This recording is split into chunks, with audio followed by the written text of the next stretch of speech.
Assalamualaikum warahmatullahi wabarakatuh. Hi everyone, welcome back to my channel Investor Happy. Halo semua, video kali ini kita akan bahas ya salah satu emiten yang cukup menarik ya. Bahkan ada ini ya, investor legendaris lah saya nyebutnya, itu juga masuk di emiten ini. Nggak tahu buat apa. Nanti kita akan analisa, saya kasih untuk studi case-nya biar teman tambah informasi ya, atau tambah pengalaman, mungkin tambah ilmu ya. Oke, sebelum pembahasan seperti biasa ya, disclaimer dulu bahwa di sini hanya sebatas informasi ya teman ya, bukan ajakan untuk beli ataupun jual di emiten yang terkait di video ini ya. Jadi jangan lupa cek kembali, keputusan beli atau jual menjadi tanggung jawab Anda ya. Oke, kita akan bahas saham Ruis ya, teman-teman. Mungkin yang punya barang ataupun yang nggak punya barang bisa aja nonton, nanti barangkali ada ilmu bisa diterapin ke emiten lainnya. Nah, kita akan bahas saham Ruis atau Radian Utama Interisco. Nah, harganya sudah drop ya, ini sampai saat ini sudah 40 ya, 40%, minus 41% ya minusnya, dan ini rutin ya, dia kalau urusan arah itu paling seneng ya emiten ini, paling cepet ya. Nah ini emiten yang rajin arah temen ya, jadi naiknya tuh signifikan, jadi senangnya di emiten itu kayak gini ya.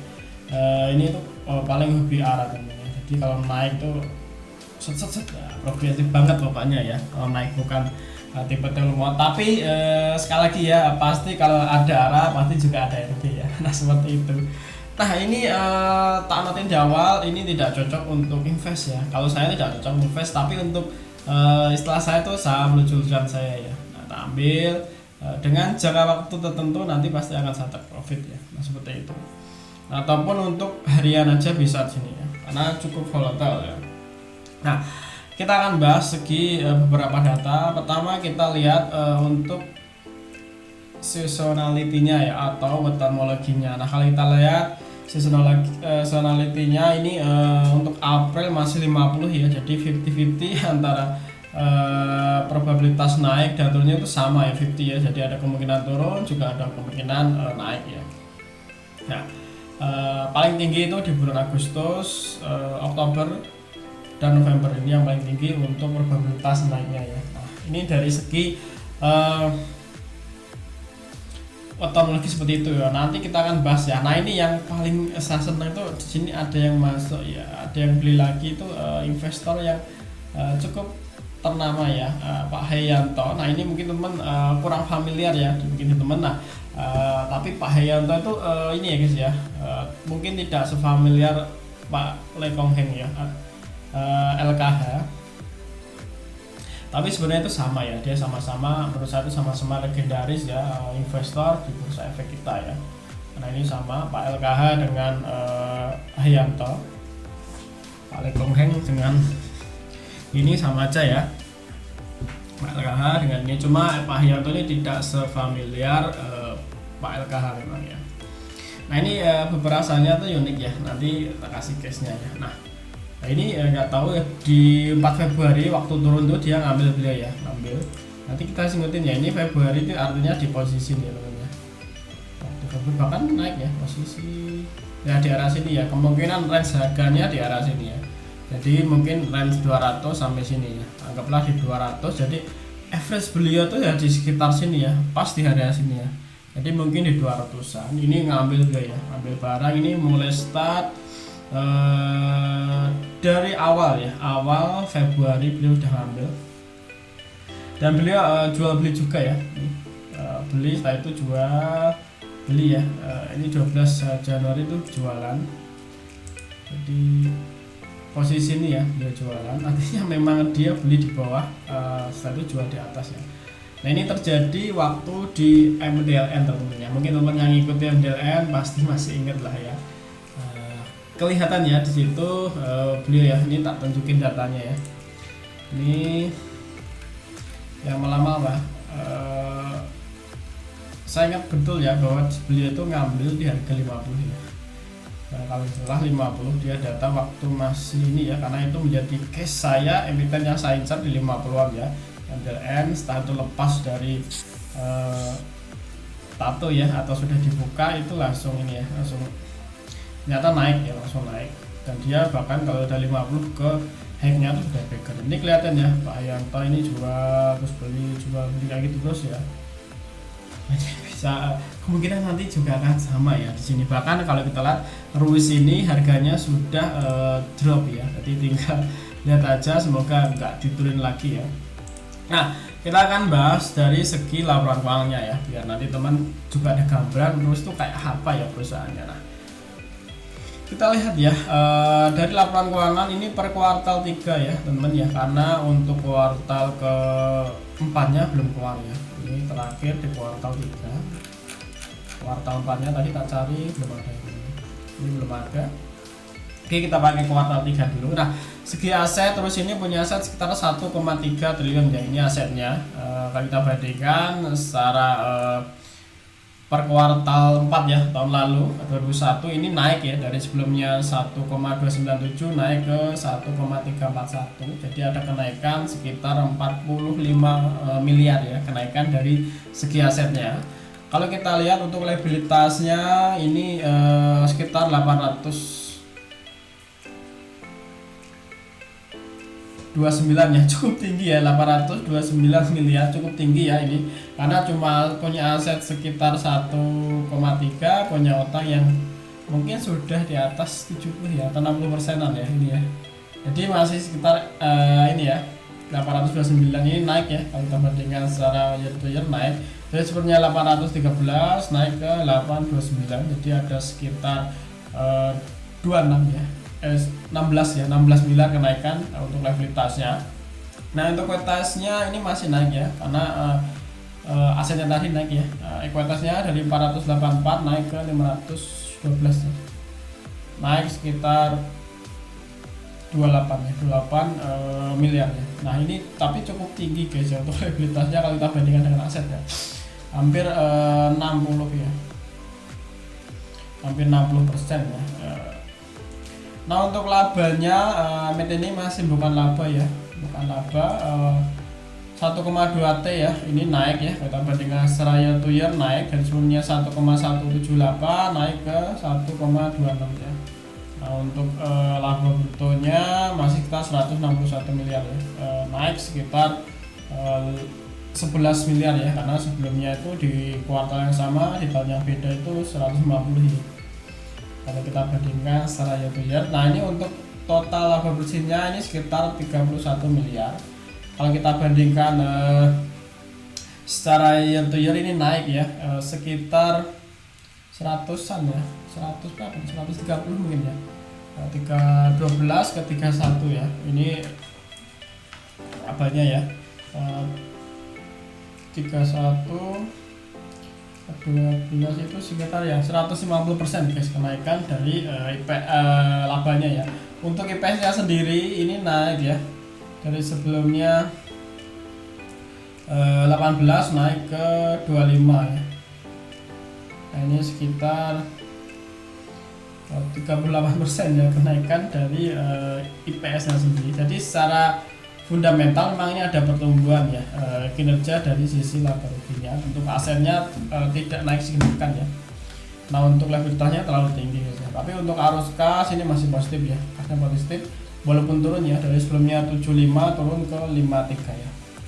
Nah, ini secara fundamental memang cukup nggak ada problem ya, sebenarnya nggak ada problem ya, standar lah ya, nggak ada problem, juga nggak rugi, juga nggak bahkan kalau lihat laba ruginya juga ada kenaikan ya, hampir 180% ya kalau kita bandingkan secara year to year ya. Cuma nanti kita lihat ya di kuartal keempat seperti apa ya. Nah, kita lihat ya untuk laba ruginya sudah, kita lihat ya dari sisi company background kompaninya. Nah, kita Radian ini dia bergerak di bidang industri minyak dan gas bumi teman-teman. Jadi ini migas. Nah, ini untuk komposisi pemegang saham ini masyarakat yang paling tinggi itu 38%. Berikutnya ada Pak Yanto ini sekitar 22,74. Berikutnya ada Radian Nusa Investama ini sekitar 22,64. Ini pengendalinya. Bahkan pengendalinya dengan Pak Yanto masih tinggi Pak Yanto ya. Berikutnya ada OCBC sekuritas ya, ini ada sekuritas di sini. Jadi ini OCBC ya, kodenya apa OCBC dulu ya? OCBC kodenya OCBC, tahu kurang tahu sekuritas kurang familiar.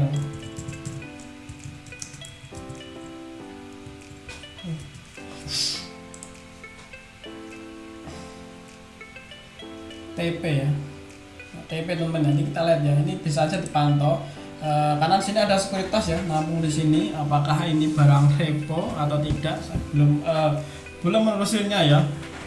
Memang di sini memang ada sekuritas ya, apakah memang ini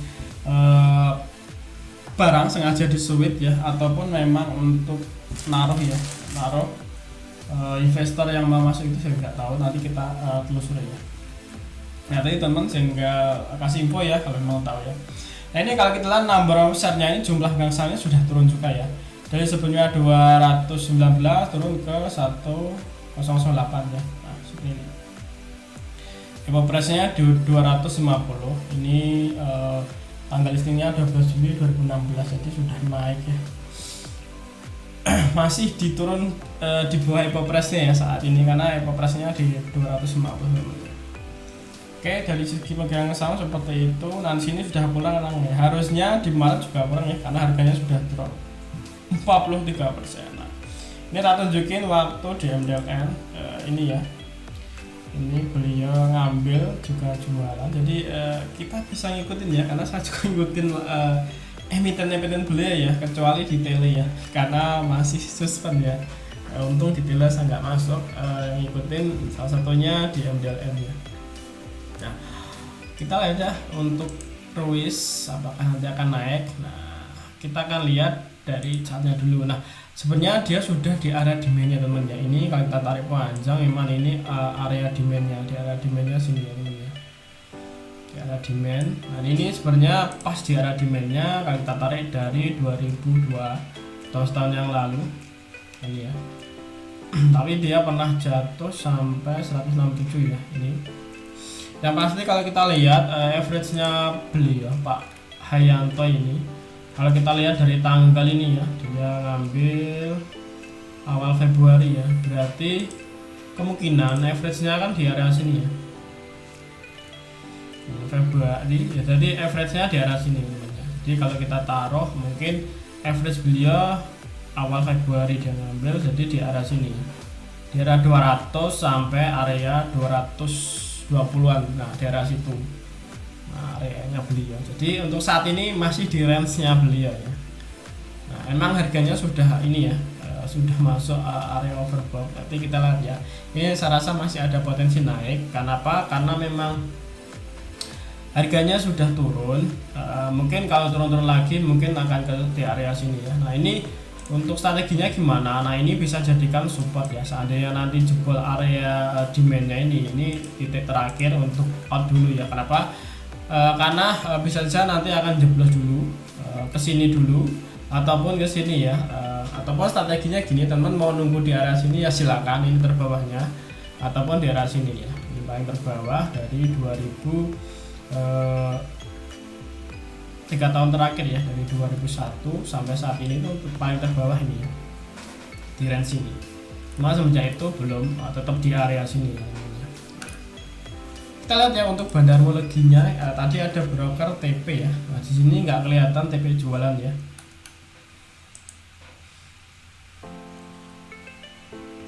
Nggak kelihatan jualan untuk broker TP, cuma kita tarik lebih jauh. Ini GR ya, GR sudah ngumpulin lumayan ya. Ini kalau kita lihat dari 2 minggu ini GR dia punya barang di 195. Memang di area sini ya, range dia range-nya GR ini sekitar 1,2. Jadi kalau mau distribusi cukup banyak, dan hariannya ini cuma berapa ini? Hariannya sebentar. Average-nya 185, untuk net volume-nya 807 ini ya. Nah ini barangnya ini ya, jadi kalau kita hariannya segini cukup harus dinaikin lumayan ya kalau mau benar-benar distribusi ya. Kita lihat lagi, kita tarik selama 3 minggu masih ya GR tetap 6 minggu 4 minggu masih GR, artinya memang GR punya barang sekitar 1 miliaran ya, dan average di area sini. Jadi teman mau nunggu di area sini atau sini terserah ya, sekali lagi terserah teman. Tapi kalau mungkin strateginya pertama bisa aja teman beli di area demand, dan ini sudah mendekat area demandnya, ataupun mau nunggu di area sini, ini bisa jadikan titik SL ya kalau seandainya dia jebol di bawah itu. Nah, kurang lebih seperti itu ya. Untuk resumenya secara fundamental MT ini masih baik-baik saja ya, bahkan mencetakkan kenaikan laba. Cuma segi aset kurang tumbuh signifikan ya, dan untuk likuiditasnya cukup tinggi teman ya, cukup tinggi. Nah, untuk harga sudah drop sekitar min 40%, laba naik sekitar 180% ya, labanya naik. Terus ada investor yang masuk ya, investor lama yang masuk lagi atau nambah lagi, itu Pak Hayanto ya, legendaris ya, investor legendaris lah di Indonesia ya, atau di Bursa Efek kita ya. Oke, terima kasih semua yang sudah nonton video ini. Kalau teman-teman ada request ataupun pertanyaan, silakan aja tulis di kolom komentar. Sampai ketemu di video berikutnya. Happy cuan and happy investor. Bye bye.